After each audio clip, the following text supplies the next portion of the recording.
I've left Crinan in the canal behind me, and it's a lovely, misty, atmospheric morning, and that's really so appropriate because I've come into an area that is rich in the echoes of our ancient ancestors. It's not a big area and it's seldom visited, but there are apparently over 800 ancient monuments here, 150 of which are prehistoric. But hey, who's counting? Suffice to say that the area is littered with ancient artifacts.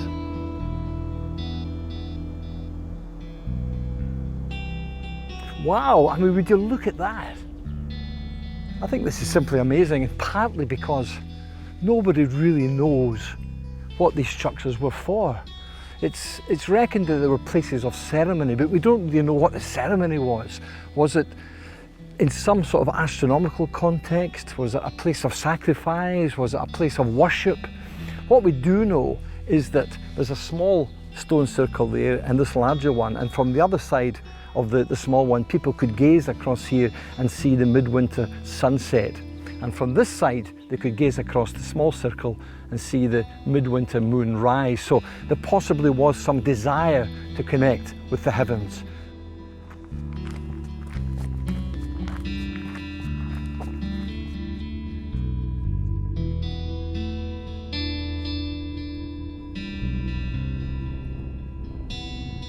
These stones are very, very different. They're not in the normal stone circle style. There's 5 of them, 2 at one end, 2 at the other, and 1 in the middle in a kind of X shape.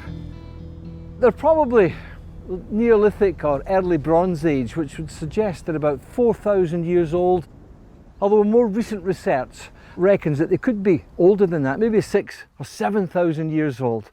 So just imagine it, these stones standing here solemn and silent for almost 7,000 years.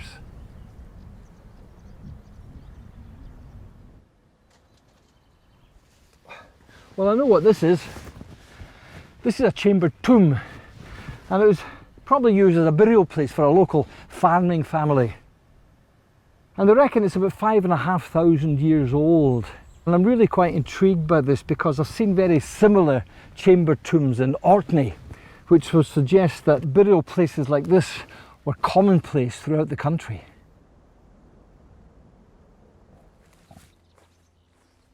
Ah, this is what I've been looking for.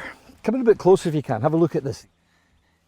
These are cup and ring marks, and you'll find them on slabs of rock like this throughout the Highlands. Little grooves in the rock with these concentric rings, and it's like an ancient form of rock art.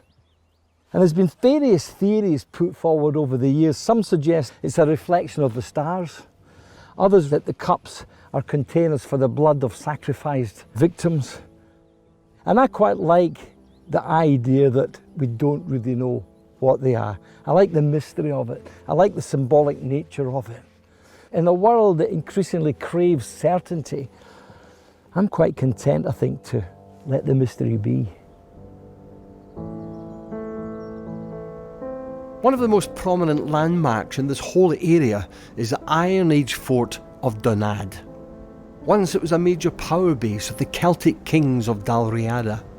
Today I find it hard to envisage the life centred around here, but storyteller Patsy Dyer is able to bring its past to life. You wonder today why it's sparsely populated, but in its heyday it was absolutely a hub of a great power. Can you tell me what your feelings were the first time you visited Donad? Well, I was absolutely fascinated with such an amazing rock structure that had got a history that was so inspirational, and something though that I didn't know anything about, a bit of history that somehow had been lost. A little bit like the land that time forgot, I think. So for a storyteller, it brings in lots of potential and possibilities of tales that go around with it, but there's not maybe so much that's written down, and it's great for the imagination. Many people have told me this is one of Scotland's mystical places. Would you go along with that? Yes, I would. There's a lot of things hidden here. It has a feeling of a secret yet to be discovered. You have this great lump of rock in the midst of this very, very flat plain, the Moin Vor, the Great Moss. It's quite fascinating. Can you give me an idea of what this would have looked like 2,500 years ago when it was a major fortress? It would be walled greatly to keep out any invasions. The king himself would have had a really ornate building, probably a great big meeting area where people who travelled great distances, they could have even come as far as Greece or France, where there was a great room for celebrations and feasting. History is hidden in things, and you can grasp a story, and then the more you look into it, it opens out and there is more to it, and every little bit of information is like a tendril, and it connects to other things until eventually you do end up with a whole story. Do you have a story that's relevant to Donad? There's a good story based between Donad and where the Crinan Canal is. It is how a young lad was caught in the mist in the Moin Vor, and he stumbled on one of the cairns, and inside there was a light glimmering. When he went down, there was a dragon sleeping on, no doubt, a great deal of treasure, and he was being chased, and he was chasing across the Moin Vor till he got to his own fort, and then he didn't want to go to his fort and everyone to get killed by the flames. And just as he was in a clearing, a huge boar came out to protect him, and the boar was blue and it had bristles all over it, gold bristles, and it charged at the dragon, and the dragon charged at the boar, and they had this great big fight. Eventually they crashed into this great stone that the young lad was hiding behind, and the stone was cleaved in two, and both the boar and the dragon died, but the clan used the boar's head as a signature of their clan from that day on. Wonderful.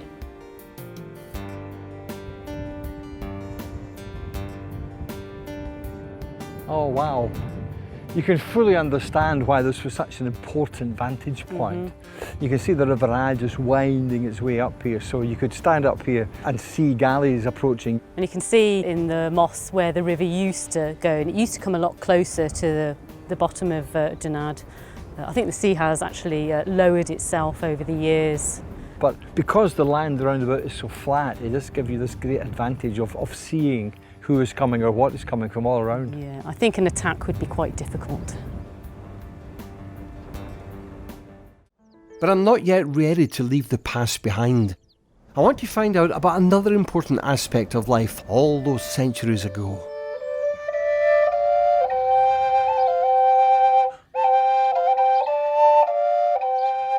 I'm about to do something that I don't do very often in these programmes. I'm going indoors. I'm at the excellent community-run Kilmartin Museum, and I'm going to meet a man inside who's taken a passion of mine to a completely different level.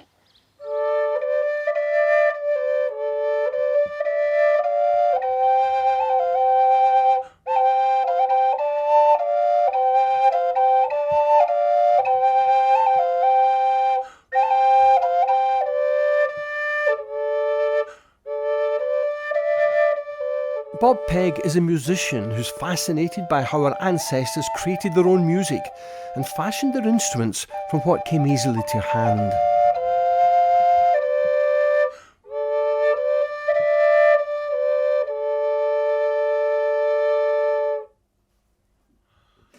Bob, And I'll always think of Bob Pegg as a man who can get a tune out of absolutely anything.